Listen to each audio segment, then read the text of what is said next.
네, 관련 내용 임방글 변호사와 함께 보다 자세히 짚어보도록 하겠습니다. 임 변호사 어서 오십시오. 안녕하세요. 네.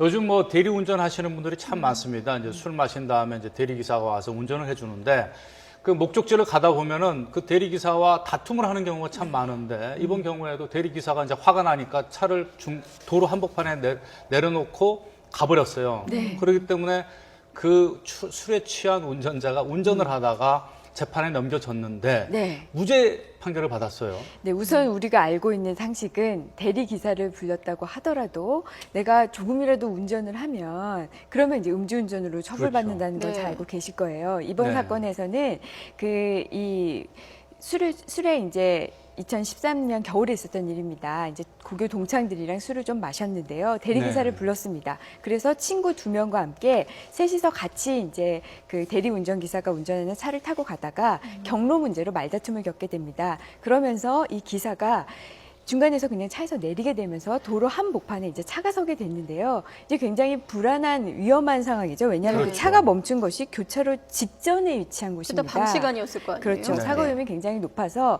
이 사람이 그 대리기사에게 차를 안전한 곳으로 다시 옮겨달라고 부탁을 하지만 이제 마음이 상한 대리기사는 그것을 거절합니다. 그런데 같이 타고 있던 친구들 역시 술에 취한 상태였거든요. 그럼 이 상태를 우선 피해야 됩니다. 왜냐하면 사고가 날 가능성이 높기 때문인데요. 그래서 어쩔 수 없이 본인이 이 길가로 이제 한 10m 정도 차를 운전을 하게 됩니다. 10m요? 네, 네. 그런데 이걸 본 이제 이 대리기사가 경찰에 신고를 하게 됩니다. 지켜보고 있었죠. 그렇죠. 네. 음주운전을 했다라고 신고를 해서 1심에서는 벌금 150만 원의 선고유예 판결을 받게 됩니다. 선고유예 판결은 유죄 판결이기는 하지만 이런 범행 정황이나 전후 정황이나 어떤 범행 동기 이런 걸 감안했을 때 제일 낮은 네. 유죄 판결을 보시면 되는데요. 현 선고유예를 받고 2년 정도 지나면은 그 면소로 이제 간주가 됩니다. 네. 어쨌든 제일 약한 건데 이거에 불복하고 항소를 했습니다. 항소심에서는 긴급 피난을 인정해서 무죄 판결을 받았어요. 운전자 입장에서는 억울할 수 있는 상황이잖아요. 그런데 이제 엄격히 그렇죠. 말하면 10m라도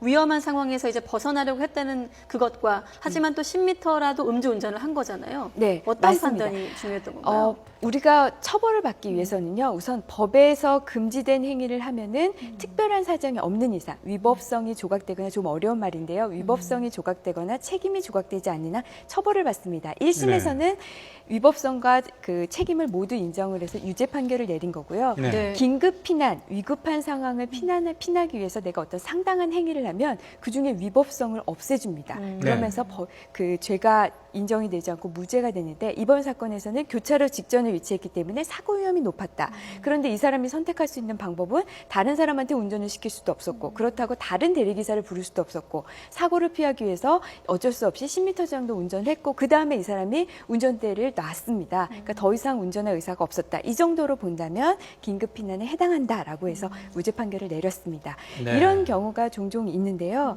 대리기사가 중간에 내린 경우에 이렇게 도로 한가운데 내린 경우에는 가끔 긴급 피난이 인정되지만 그렇지 않고 뭐 주차장 입구라든지 그러니까 주차장 입구에까지만 대리기사님한테 부탁을 하고 그 다음에 운전하는 경우들도 이런 왕왕 있잖아요. 경우에는 음주운전이 거의 100% 인정된다고 보시면 되겠습니다. 네. 그러니까 결국은 이제 어쩔 수 없는 위기 상황, 긴급 피난에 해당되느냐 안 되느냐. 근데 이번에는 긴급 피난에 해당되는 상황에서 이 운전자가 10m 정도 술을 먹은 상황에서 운전했지만 음주운전으로는 인정하지 않는다. 네, 다시 한번 정리를 네. 드리면요. 긴급 피난 우리 헌법에서 정하고 있기는 하지만 네. 굉장히 예외적으로 인정이 됩니다. 그러니까 지금 이번에 이 뉴스에서 나온 것은 굉장히 예외적인 경우이고요. 네. 음주운전 하실 때는 어쨌든 운전대는 잡지 말아야 그렇죠. 된다는 거 네. 기본으로 알고 근데 계시면 될 것 같아요. 지금 이런 상황이요. 사실 자주 발생하고 있어요.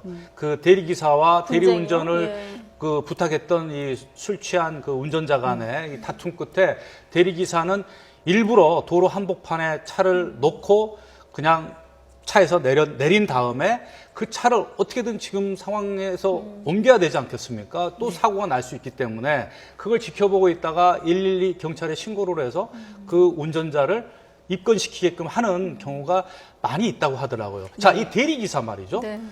화가 난다고 해가지고 도로 한복판에다가 차를 세워놓고 그냥 내려버리는 것, 이건 처벌이 안 되는 겁니까? 도로교통법에 의하면 누구든지 교통에 방해되는 물건을 도로 위에 놔서는 안 됩니다. 이럴 경우에 이 규정을 위반할 경우에는 1년 이하의 징역이나 300만 원 이하 벌금에 처해지는데요. 이 사건에서 대리기사도 바로 여기에 해당된다고 볼 수 있겠죠. 네. 그리고 네. 죄질도 좋지 않기 때문에 네. 아마 좀 이 정한 형량에서 좀 무거운 형량이 내리지 않을까 예상이 그리고 또 됩니다. 반대로 폭음하신 운전자가 또 대리기사에게 함부로 하는 경우들도 있으니까요. 물론이죠. 좀, 네, 원활하게 좀 이런 분쟁이 나기 전에 좀 의사소통을 잘하는 것도 좀 네. 중요할 것 같습니다. 끝으로 그 추가해서, 그러니까 지금 대리운전자가 악의적으로 이 사람이 범법 행위를 할 가능성이 높은데도 가만히 있다가 그것을 경찰에 신고해가지고 벌받게 하는 것, 이런 것은 어떻게 더 뭐 가중처벌이나 그런 건 없습니까?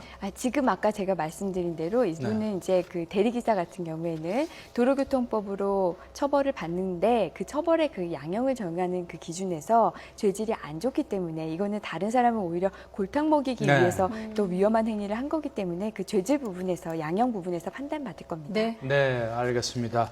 이 대리운전과 관련해 가지고 이 벌어진 이 분쟁, 이 대법원 판결, 법원 판결에서 이제 결국 음주운전자가 긴급 피난 시에는 10m 정도 운전을 한 걸 이제 좀 죄가 없다고 판결을 했는데요. 일상생활에서도 이런 일이 많이 빚어지고 있는 것 같습니다. 자, 다음 주제 살펴보겠습니다.